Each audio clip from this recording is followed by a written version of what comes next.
Gold trusted gold buyers తాకట్టులో ఉన్న బంగారాన్ని విడిపించి ఈ రోజు ఉన్న మార్కెట్ ధరకే కొనబడును. మరిన్ని వివరాలకు సంప్రదించండి 7771077720. గత వారం రోజులుగా భారత్పై శత్రుముఖలు చేస్తున్న దాడి మీ అందరికీ తెలిసిందే. ఇటువంటి పరిస్థితుల్లో దేశభక్తి కలిగిన ప్రతి ఒక్క పౌరుడు కూడా నిన్న జరిగినటువంటి సంఘటనకి ఖచ్చితంగా ఖండన తెలియజేస్తారని నేను భావిస్తున్నాను.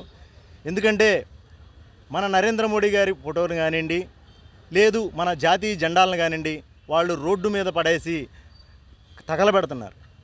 కానీ ఇక్కడున్న కొంతమంది ముష్కరులు భారతదేశం తిండి తింటూ భారతదేశానికి వ్యతిరేకంగా పనిచేస్తున్నారు.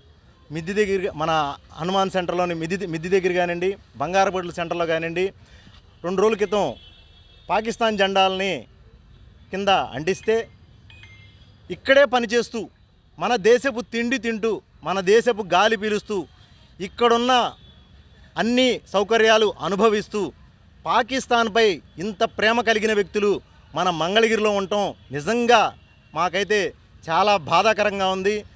ఇటువంటి వ్యక్తులు ఇంకా ఉంటారా, ఇలాంటి వ్యక్తులు ఉంటారా అని మేమైతే కళ్ళ కూడా ఊహించలేదండి. అలాంటి వ్యక్తులు ఉన్నారు ఇందులో. వీళ్ళు భారతీయులైతే మాకు ఎటువంటి ఇబ్బంది లేదు, మేము వాళ్ళని సరిచెప్పుకోగలం. కానీ వీళ్ళు భారతీయులు అయి ఉండరని మా ఉద్దేశం అండి.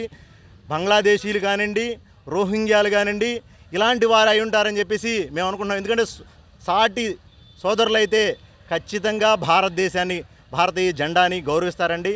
కానీ ఇటువంటి పరిస్థితుల్లో కూడా ఈ పాకిస్తాన్ జెండాలని గౌరవించే వ్యక్తుల మీద కఠినంగా చర్యలు తీసుకోవాలని చెప్పేసి మేము సీఏ గారిని కోరడం జరిగింది.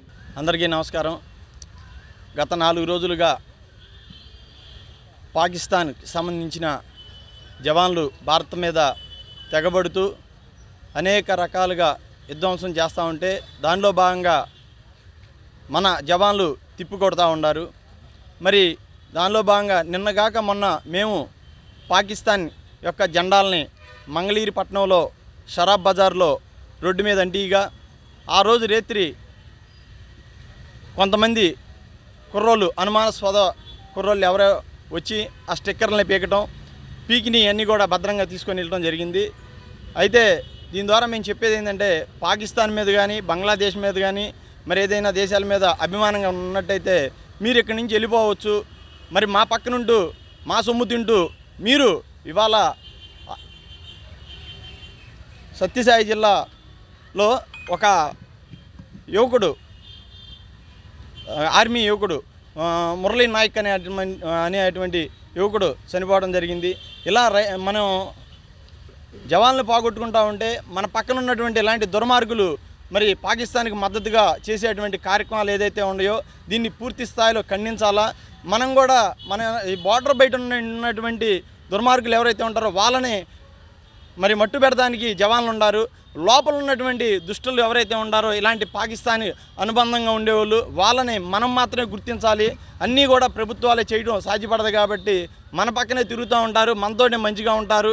వీళ్ళందరినీ కూడా కొంచెం ఒక కంటేసి మనం కనిపెట్టాల్సినటువంటి అవసరం మనందరి మీద ఉందని చెప్పి చెబుతూ, ఇదే కాకుండా మనం ప్రతి ఒక్కరం కూడా బయట ఫుడ్కి అలవాటు పడుతున్నాం. ఇవాళ లవ్ జిహాద్ ఫుడ్ మీద కూడా ఒక రకమైన ఇబ్బందులు జరుగుతూ ఉన్నాయి. ఏదైతే హిందువులు ఉంటారో హిందువులకి సంతానం కలగకుండా ఉండటం కోసం దాంట్లో జరిగేటువంటి ఒక రకమైన కెమికల్స్ వేసి హిందువులకి పిల్లలు పుట్టుకోకుండా చేసేటువంటి కార్యక్రమం కూడా జరుగుతూ ఉంది. అన్ని రకాలుగా మనం షింక్ అయ్యేటువంటి ఇబ్బందులు చాలా కనిపిస్తూ ఉన్నాయి. ప్రతి ఒక్కరు కూడా ఆలోచన చేసి మనం ఎవరిని నమ్మాలి, ఎవరిని ప్రోత్సహించాలి అనేది దాన్ని కూడా మనం అంతా కూడా చూసుకొని చేయాలని చెప్పి చెప్తూ అందరూ కూడా సమైక్యంగా ఉండాల్సినటువంటి అవసరం ఉంది. ఇప్పుడు ఈ రోజున మన కోసం భారత ప్రధాని కానివ్వండి, అలాగే జవాన్లు కూడా రేత్రనక పగలనక కష్టపడుతూ ఈ దేశాన్ని అహర్నిశలు కష్టపడి కాపాడుతున్నటువంటి వ్యక్తుల్ని మరి వాళ్ళందరికీ మద్దతుగా ఉండాలని చెప్పి చెప్తూ ఈ అవకాశం ఇచ్చిన మీ అందరికీ కూడా ధన్యవాదాలు. మరిన్ని వీడియోస్ కోసం ఛానల్ ని సబ్స్క్రైబ్ చేయండి. లేటెస్ట్ అప్డేట్స్ కోసం వాట్సాప్ ఛానల్ ని ఫాలో అవ్వండి. ఆ లింక్ డిస్క్రిప్షన్ లో ఉంది.